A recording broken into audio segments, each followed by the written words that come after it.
तो दोस्तों परीक्षा ऐप के तरफ से आप सभी के लिए सबसे बढ़िया ऑनलाइन टेस्ट सीरीज लॉन्च कर दी गई है। जैसे कि आप अपने स्क्रीन पर देख सकते हैं कि ज्ञान जेवाई 50 है। अगर आप इस कोड का यूज कर लेते हैं तो आपको 50% का डिस्काउंट मिल जाएगा। ठीक है, अब देखिए आपको जाना है डिस्क्रिप्शन में, ऐप का लिंक मिलेगा, डाउनलोड कर लेना, नंबर से वेरीफाई कर लेना, गोल चूज कर लेना, स्टेट चूज कर लेना। उसके बाद आप मान लीजिए एमआर का लेना चाहते हैं, एमआर पे क्लिक करना। जैसे कि वहां पे दिखाएगा 279 रुपये, उतना पेमेंट नहीं करना है। ये कोड यूज कर लेना ज्ञान जेवाई 50। जैसे कि आप अपनी स्क्रीन पर जो देख पा रहे होंगे, ये यूज जैसे ही कर लेंगे आपको मात्र 279 की जगह आपको 140 रुपए में ही मिल जाएगा, बिल्कुल ऑनलाइन टेस्ट सीरीज। ठीक है, अब इनके साथ साथ एक्सप्लेनेशन रहेंगे, हिंदी इंग्लिश रहेंगे, मतलब कि हर चीज आपको यहाँ पे मिल जाता है। ठीक है, तो आप लोग जाके परचेज कर सकते हैं। हमने कोड और लिंक डिस्क्रिप्शन में दे रखे हैं। चलिए गाइस, चलते हैं आज के अपने क्लास की ओर। हेलो फ्रेंड्स, कैसे हैं आप लोग। आई होप कि आप सभी लोग ठीक होंगे। तो मेरा नाम है महेश और आप देख रहे हैं हमारे यूट्यूब चैनल ज्ञान ज्योति आशीष ट्यूटोरियल। तो दोस्तों आज हम लोग करने वाले हैं नेवी एयरफोर्स से रिलेटेड जीके के मोस्ट इंपॉर्टेंट क्वेश्चन जो आपके एग्जाम के लिए बिल्कुल इंपॉर्टेंट होंगे। तो चलिए शुरू करते हैं। और वीडियो को शुरू करने से पहले मैं आपको ये बता दूं कि अगर आप इस वीडियो की पूरी पीडीएफ डाउनलोड करना चाहते हैं तो हमारे इस वीडियो की डिस्क्रिप्शन बॉक्स में टेलीग्राम और इंस्टाग्राम दोनों का लिंक दे दिया गया है। तो सबसे पहले आपको क्या करना होगा, टेलीग्राम चैनल ज्वाइन करना है और वहां से सारी वीडियो पीडीएफ फाइल को डाउनलोड कर सकते हैं। ठीक है, तो चलिए शुरू करते हैं। और यहां पर देखेंगे पहला क्वेश्चन आप लोगों के स्क्रीन के ऊपर ये है। पहला क्वेश्चन है कि स्वर्णिम चतुर्भुज का संबंध है। सवाल हमारे पास क्या है कि स्वर्णिम चतुर्भुज का संबंध किससे है। तो नीचे में आपको 4 ऑप्शन दिए गए हैं। ऑप्शन ए में है रेल योजना से, ऑप्शन बी जल प्रबंधन से, ऑप्शन सी में है सड़क योजना से और ऑप्शन डी इनमें से कोई नहीं। तो क्वेश्चन नंबर 1 का यहाँ पे राइट आंसर क्या हो जाएगा, ऑप्शन नंबर सी हो जाएगा। सी में हमारे पास क्या है, सड़क योजना हो जाएगा राइट आंसर। ठीक है, यानी जो स्वर्णिम चतुर्भुज है ये आपको सड़क योजना से संबंधित है। राइट आंसर क्या हो जाएगा, ऑप्शन नंबर सी हो जाएगा। ठीक है, अब आगे बढ़ते हैं हमारे पास नेक्स्ट क्वेश्चन। क्वेश्चन नंबर 2 आपके स्क्रीन के ऊपर है और ये भी क्वेश्चन बिल्कुल इंपॉर्टेंट है। तो इन सभी क्वेश्चन को आपको क्या करना होगा, बिल्कुल यहाँ पे याद रखना होगा। और ये सारे जितने भी क्वेश्चन हैं ये सारे प्रीवियस ईयर क्वेश्चन है, तो इसलिए आपको इन सभी क्वेश्चनों को क्या करना होगा, बिल्कुल याद रखना होगा। ठीक है, तो यहाँ पे देखेंगे सेकेंड नंबर क्वेश्चन। सवाल नंबर 2 हमारे पास ये है कि भारत के संविधान का विचार सर्वप्रथम किसके द्वारा किया गया था। सवाल ये क्या है, बहुत ही इंपॉर्टेंट है क्योंकि मैंने कई वीडियो में आपको ये चीज बता चुका हूं कि जिस भी सवाल में या फिर प्रथम या फिर पहला वर्ड का यहाँ पे जिक्र हो वो सवाल अपने आप में क्या होता है, बिल्कुल इंपॉर्टेंट होता है। तो यहाँ पे जैसा कि देख सकते हैं कि सवाल ये कि भारत में संविधान का विचार जो सर्वप्रथम यानी सबसे पहली बार किसके द्वारा किया गया था। तो नीचे में आपको 4 ऑप्शन दिए हैं। ऑप्शन ए में है Mahatma Gandhi, option B M N. Roy, option C में है जवाहरलाल नेहरू और option D doctor B R. Ambedkar. तो क्वेश्चन नंबर 2 का राइट आंसर क्या हो जाएगा, ऑप्शन नंबर बी हो जाएगा। बी में हमारे पास क्या है, एम.एन. रॉय हो जाएगा राइट आंसर। ठीक है, जो भारत के संविधान है इसका जो विचार था ये सर्वप्रथम एम.एन. रॉय जी के द्वारा किया गया था। ये आपको यहाँ पे याद रखना होगा। ठीक है, अब आगे बढ़ते हैं हमारे पास third number question. Question number 3 आपके स्क्रीन के ऊपर यह है कि कर्क रेखा को 2 बार करने वाली नदी यानी 2 बार पार करने वाली नदी कौन सी है। कर्क रेखा को 2 बार पार करने वाली नदी कौन सी है। ऑप्शन ए में है बनास नदी, ऑप्शन बी चंबल नदी, ऑप्शन सी महानदी और ऑप्शन डी में है लूनी नदी। तो क्वेश्चन नंबर 3 का राइट आंसर हो जाएगा ऑप्शन नंबर सी हो जाएगा। सी में हमारे पास क्या है, माही नदी हो जाएगा राइट आंसर। ठीक है, जो कर्क रेखा है उसको 2 बार यानी जो कर्क रेखा है 2 बार पार करने वाली नदी कौन सी है, तो ये है महानदी को 2 बार कर्क रेखा पार कर चुकी है। ये आपको यहां पे याद रखना होगा और इस क्वेश्चन का right answer option number C हो जाएगा। ठीक है, अब आगे बढ़ते हैं हमारे पास 4 नंबर क्वेश्चन। क्वेश्चन नंबर 4 आपके स्क्रीन के ऊपर है कि कांग्रेस ने भारत छोड़ो आंदोलन का प्रस्ताव किस वर्ष पारित किया था। यह भी क्वेश्चन बिल्कुल इंपॉर्टेंट है। भारत छोड़ो आंदोलन का जो प्रस्ताव था वो किस वर्ष पारित किया गया था, ये आपको यहाँ पे याद रखना होगा। ठीक है, तो नीचे में आपको 4 ऑप्शन दिए गए। ऑप्शन ए 1941 में, ऑप्शन बी 1942 में, ऑप्शन सी 1940 में और ऑप्शन डी 1946 में।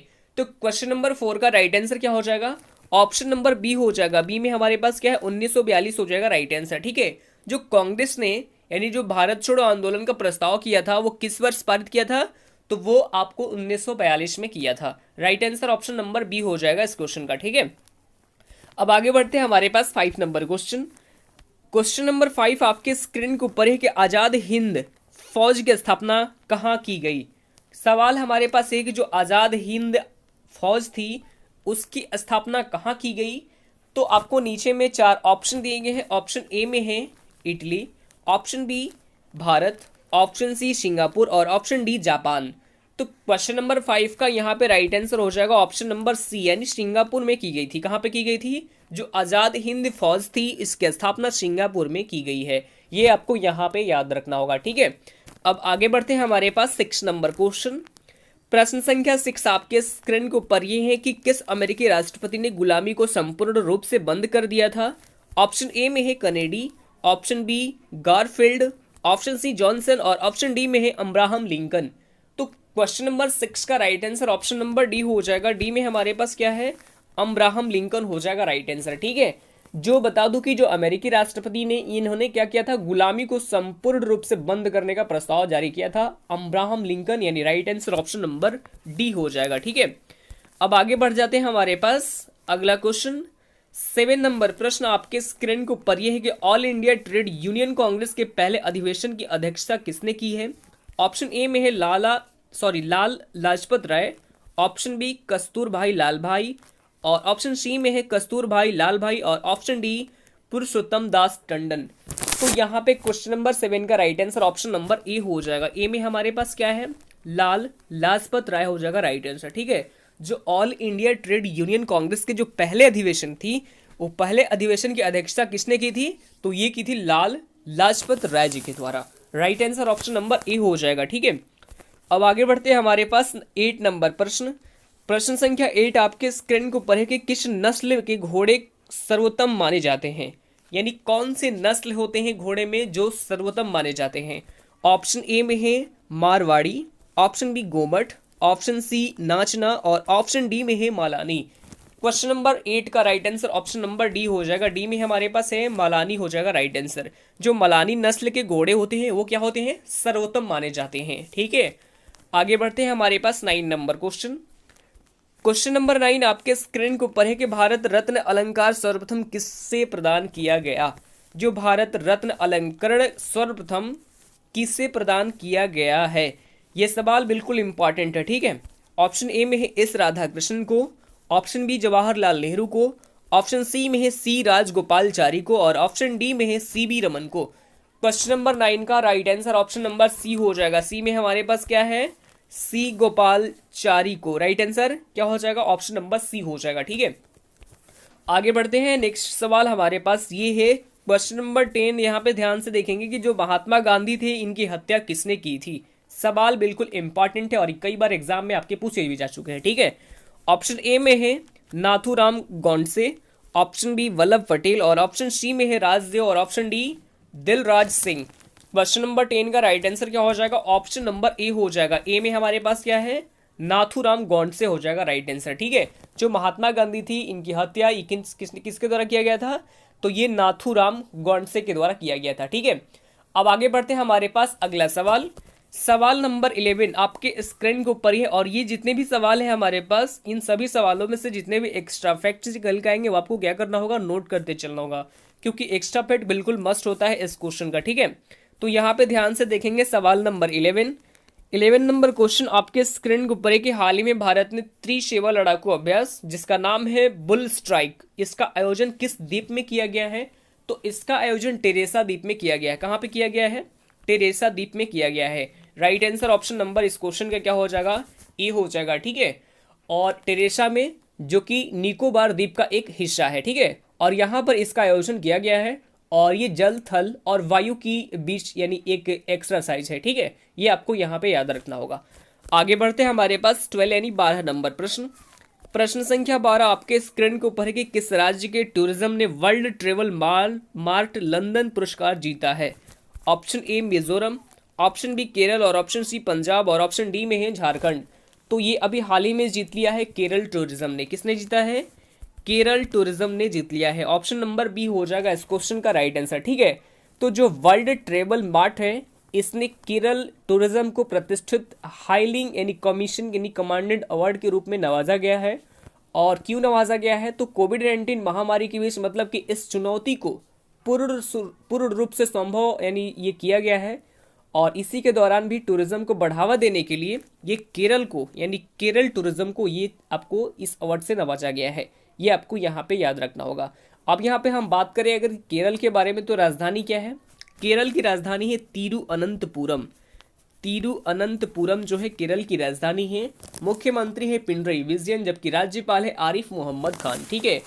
और आपको ये भी याद रखना होगा कि साइलेंट वैली नेशनल पार्क और पेरियार नेशनल पार्क ये दोनों ही स्थित है केरल में। ये इन दोनों के बारे में आपको याद रखना होगा। ठीक है। अब आगे बढ़ते हैं, हमारे पास 13 नंबर प्रश्न। प्रश्न संख्या 13 आपके स्क्रीन के ऊपर है कि हाल ही में राष्ट्रीय विधिक दिवस कब मनाया गया है। ये क्वेश्चन भी बिल्कुल यहाँ पे इंपॉर्टेंट है, इसको भी आपको क्या करना होगा, बिल्कुल यहाँ पे याद रखना होगा। ठीक है। तो अभी हाल ही में मनाया गया है 9 नवंबर को। कब मनाया गया है? 9 नवंबर को मनाया गया है, यानी राइट आंसर ऑप्शन नंबर इस क्वेश्चन का ए हो जाएगा। ठीक है। और ये दिवस क्यों मनाया जाता है? तो लोगों में कानूनी जागरूकता बढ़ाने के लिए हर साल ये 9 नवंबर को ये राष्ट्रीय विधि दिवस के रूप में मनाया जाता है, यानी इस क्वेश्चन का right answer option number A हो जाएगा। ठीक है। अब आगे बढ़ते हैं, हमारे पास 14 नंबर प्रश्न और ये है आज का लास्ट प्रश्न। ठीक है। यहाँ पे ध्यान से देखेंगे, प्रश्न संख्या 14 आपके स्क्रीन के ऊपर है कि हाल ही में 9 नवंबर को किस राज्य का 20वां स्थापना दिवस मनाया गया है। ठीक है। तो 9 नवंबर को 20वां स्थापना दिवस ये मनाया गया है उत्तराखंड का। किसका मनाया गया है? उत्तराखंड का मनाया गया है, यानी right answer option number B हो जाएगा। और ये उत्तराखंड का मनाया गया है। अब यहाँ पे आपको क्या याद रखना होगा, तो जो एक्चुअल में ये भी आपको याद रखना होगा, जो उत्तर प्रदेश से अलग होकर, जो उत्तराखंड है ये उत्तर प्रदेश से अलग होकर 9 नवंबर 2000 को सन, ये डेट आपको बिल्कुल याद रखना होगा, 9 नवंबर सन 2000 को ये अलग हुआ था उत्तराखंड और उत्तर प्रदेश के बीच में। ठीक है।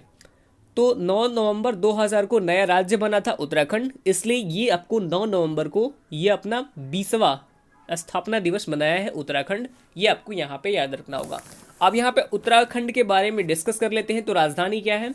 उत्तराखंड की राजधानी है देहरादून। मुख्यमंत्री हैं त्रिवेंद्र सिंह रावत, जबकि राज्यपाल है, राज्यपाल कौन है? त्रिवेंद्र सिंह रावत। तो वहाँ की क्या है? मुख्यमंत्री हैं। और वहाँ के प्रेजेंट टाइम में जो राज्यपाल हैं ये है बेबी रानी मौर्य। ठीक है। ये भी आपको यहाँ पे याद रखना होगा। और नोट में आपको यहाँ पे क्या करना होगा कि अगर आपको ये वीडियो अच्छा लगा होगा तो वीडियो को लाइक कीजिए, कमेंट कीजिए और अपने स्टडी ग्रुप में एटलीस्ट एक शेयर भी कीजिए। ठीक है। तो आज के लिए इतना ही, फिर मिलते हैं नेक्स्ट वीडियो में। धन्यवाद।